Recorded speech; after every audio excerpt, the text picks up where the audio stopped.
Oh, man, congrats to this year's NCAA basketball champions.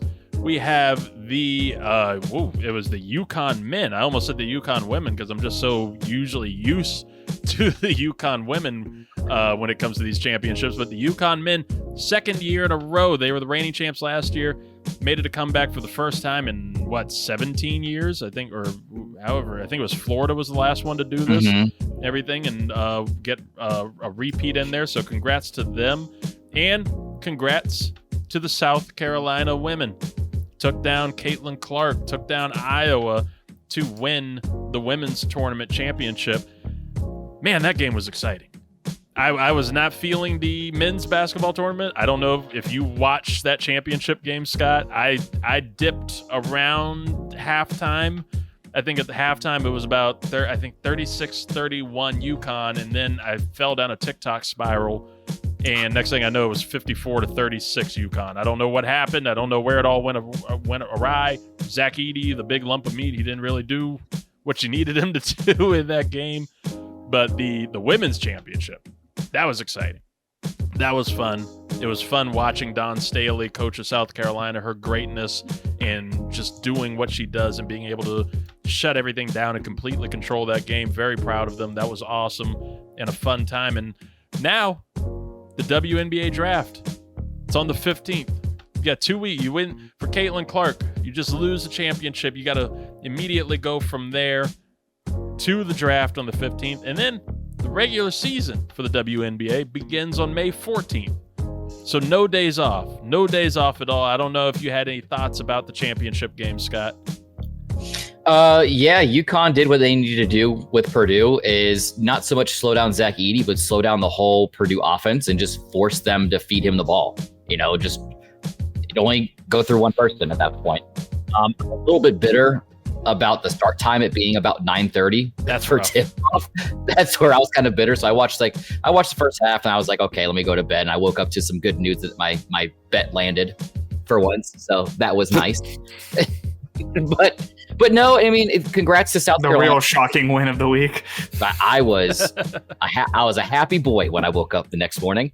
But yeah, I mean, South Carolina, I think it's one of those teams that is so good in women's basketball that they kind of get kicked to the wayside because you have all the national prominence that Iowa's been getting this past year with Caitlin Clark. UConn's always in there. LSU has been in there for the last couple of years with Angel Reese. So congrats to South Carolina. Congrats to Caitlin Clark for everything she's accomplished as well, even though she didn't get that championship. And can we bring up the Diana Taurasi shade real quick? Because what happened to women supporting women?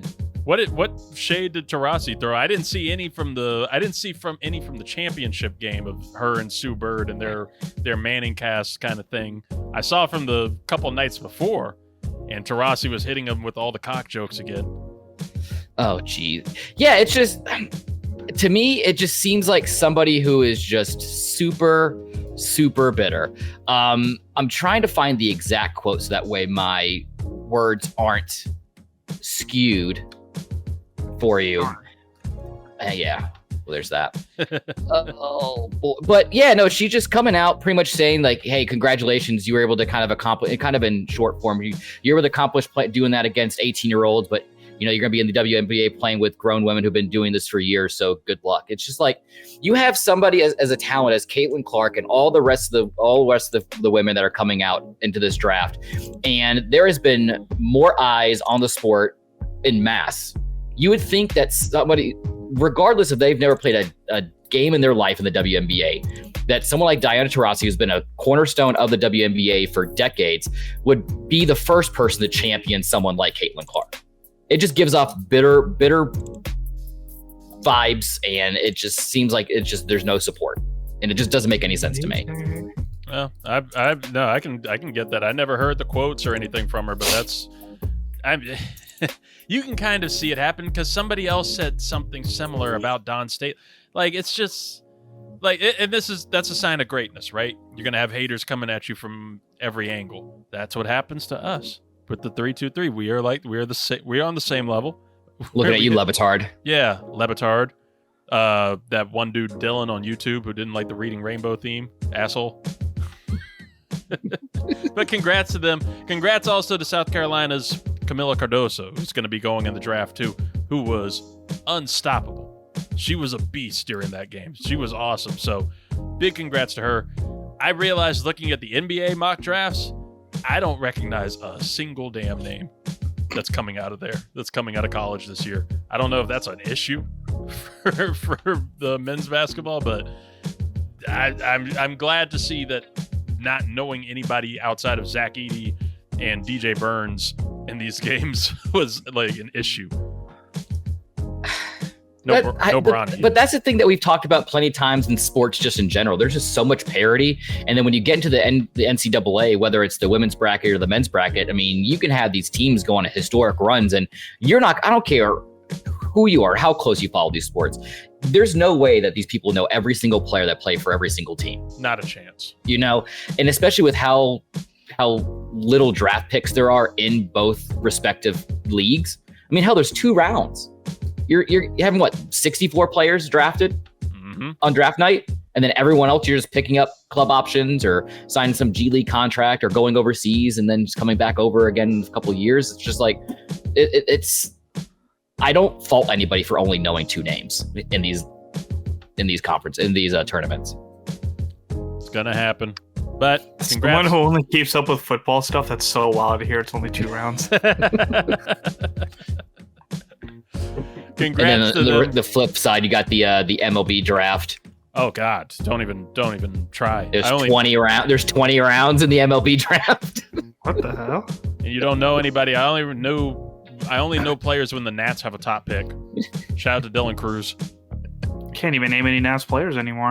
Oh my God! Can't name Steven Strasburg anymore as a Nats player. Not to fall into the weeds there, but I was just looking at the Nats opening day roster, and I was shocked that I didn't recognize a name. I think the only name I recognized was like Joey Gallo, and then I was like, why the hell is Joey Gallo here?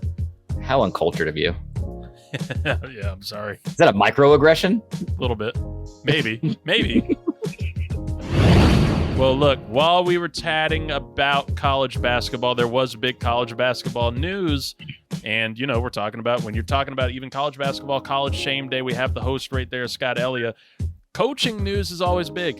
And this is something that we had talked about a little bit before, but John Calipari, he's leaving the University of Kentucky after 15 years and a 2012 NCAA championship to go to Arkansas. And with Arkansas, he's getting a huge $5 million NIL budget. Was this a big shock to anybody? I'm sure it wasn't to Zoo. Someone who just skimmed at that article when I happened to be scrolling through Twitter. I mean, you got to look at Calipari's his tenure in general. He's been in college basketball since the late 80s at UMass. He coached there for about almost 10 years, and he switched to Memphis, and he left Memphis in the late 2000s and joined Kentucky. He has the one championship, I believe, the one championship in the 2011-2012 team in Kentucky. Mm-hmm. He's had countless NCAA tournament, bids, about probably 4 or 5 Final Fours under his belt. I mean, his tenure is there. Just Kentucky alone, he has a 76% win percentage. Mm-hmm. So it's like he's still producing at a high level, but you have these traditional blue blood basketball teams like Kentucky who you can win all those games you want, but if you keep going to these tournaments and you're one and done, or you get to the second round, you're not even making Sweet 16s year after year, there has to be a change. And he's been getting a lot of heat for his style for bringing in kids who are these one and dones. They come in freshmen, maybe their sophomore year, they immediately go right to the draft. He's not trying to build any substantial rosters with some legacy players. So, I mean, Arkansas, that's a huge get for them. I'm very interested to see who Kentucky brings in, because that's going to be big shoes to fill in Kentucky. Well, apparently Kentucky's there's been rumblings that they're looking at Baylor's head coach, Scott Drew, mm-hmm. and Chip Gaines of the famous Chip and Joanna Gaines is a Baylor alumni, and he is already fighting people on Twitter very aggressively, calling out people's mamas, everything to keep their team, to keep Kentucky away from Scott Drew. So we'll see what happens there. When something also, like it's this, basketball, everyone has big shoes. Oh, absolutely. Look at that. Where's the? What should we give him for that? That's fair. Oh. Scott, when we've talked about NIL affecting some of these like legacy coaches and how they approach the game, and you know how it becomes a little harder for somebody like Nick Saban when Alabama's the top dog and can recruit anybody and get people, you know, for years. But then when NIL comes, all of a sudden you can have like a Miami. Players are being like, yeah, shit, I'll take the money and go to Miami. I don't need to go to Alabama. I don't need to win that championship. With John Calipari, he is famously the one and done coach. Like, he is promising to get you to the NBA, and you're seeing that this year. Kentucky did not make it out of the first round, but they're still going to produce, like, I think at least 2 top 5 picks in the NBA draft this year. Does this just work out even more? He's taking a pay cut at Arkansas compared to what he's getting, what he was going to make at Kentucky. I think about $1 million short. But I mean, NIL actually works for him, right? Yeah, if anything, the NIL just balances the scales in everyone's favor. You know, you can't just rely on the lineage that a coach brings, or if I have the choice between playing with a future Hall of Fame coach like Calipari or going somewhere where it's a mid-major school, I'm having just as much chance to get to the NCAA tournament as going to Arkansas, but I can make more money going there. I'm gonna have to be swayed a little bit. Yeah. And you gotta look at, and we brought this up time and time again, especially during football season. If you don't see it more the only sport that I could see where it's really affecting kids outside of football, it's going to be basketball, because a lot of these kids come from areas where they don't have a lot of money. You know, these families are struggling to get by. They're spending all whatever money they do have for these kids to go to the, you know, AU tournaments and travel ball and leagues like that, or trying to move to different counties and states for their kid to get the best chance possible for their program. So it's an investment, you know, because just because you go play in college doesn't mean you're going to play the NBA. So you might as well get that bag now. Got to get with the program. Well, continuing on a subject that we brought up last show, that is Kansas City Chiefs wide receiver Rashee Rice. Is it okay? Have we determined yet? Because I've heard it on every other show. It's either Rashee Rice or Rashee Rice. Can we just call him Racing Rice? Nobody died. Nobody road rage Rice. Nobody died in the accident, so I think we can call him something like Racing Rice or Road Rage Rice. I like it. Yeah, Rice. Arrest warrants. They've been issued for. Arrest warrants, 1 count of aggravated assault, 1 count of collision involving serious bodily injury, and 6 counts of collision involving injury. There's also an update that SMU cornerback Teddy Knox, who was the other driver involved in the multi-car crash in Dallas with Rice, has been suspended by the team, with SMU saying SMU takes these allegations seriously, the university said in a statement. Knox is facing the same charges as Rice. What do you foresee the futures being for, at least for Rice? Not good. I mean, he's still young. I mean, like you said, thankfully there wasn't any like detrimental injuries, but it's still showing neglect and just sheer stupidity on his part. Yes, he's young. He's going to make stupid decisions, but if he's going to need to be held accountable. However many games that's going to be for suspension, it's going to be hefty. I think Roger Goodell really needs to lay the hammer down and make it known across the league, hey, this stuff will not be tolerated regardless if someone's, you know, fatally injured or not. I'm not going to do anything about that because it's missed money for the NFL's network. Yeah. Well, okay. So Zoo, what kind of penalty would you labor down? Do you foresee the Chiefs cutting him in any way? Because I mean, this is an opportune time that this happens before the NFL draft as opposed to after. I mean, it's interesting to think about because we had the same thing with like Jamin Davis too, where it's like he went to court and he was guilty and this happened. He never missed a game though, right? Yeah. So I think all of this stuff is so popular. I don't even think it's an NFL thing because as long as nobody gets hurt, they're trying to get these players in the spotlight. I think it just comes down to like judicial system at that point, where if you think it's becoming this much of a problem and you're trying to avoid another rug situation, like, yeah, make them take jail time during the NFL season. Yeah. because I really don't think the NFL is going to openly do anything about it, especially for a consistently Super Bowl winning team that doesn't have wide receivers. I like the idea of laying the hammer down on this just to set a precedent and to make a point to the rest. Because you're right, this seems to happen every offseason, right? In some type of racing or road incident, because Ruggs, and I forgot about Jamin Davis, there's been plenty of others. And also, I mean, you had DeShazer Everett, where his girlfriend from high school died in a car accident, and he missed the rest of the season because he was in the hospital the rest of the time. Like, well, and then it's like you got to take a look from it from the standpoint, like you said, from the teams protecting their investment. I mean, he's set to get another $1 million, pretty much fully guaranteed for this coming season. Yeah. There has to be some kind of clause or some kind of ruling in these contracts from here on out, if not already established, that if any of these players are doing things like this, then no one voids their contract for that year, or and they'll reassess in a calendar year from there. But that's the only way you can really affect these players is with their pocket. That's especially this young, right? And that's all he's getting. That's the only way you can ever make a point just about anywhere. Attack the pocketbook. Yeah, like you were just talking about, college students, 18, 19-year-olds having this much money because their parents went through this and that, and like this is how you're going to appreciate like what your parents did to get you into the NFL and the NBA is just fucking up over cars.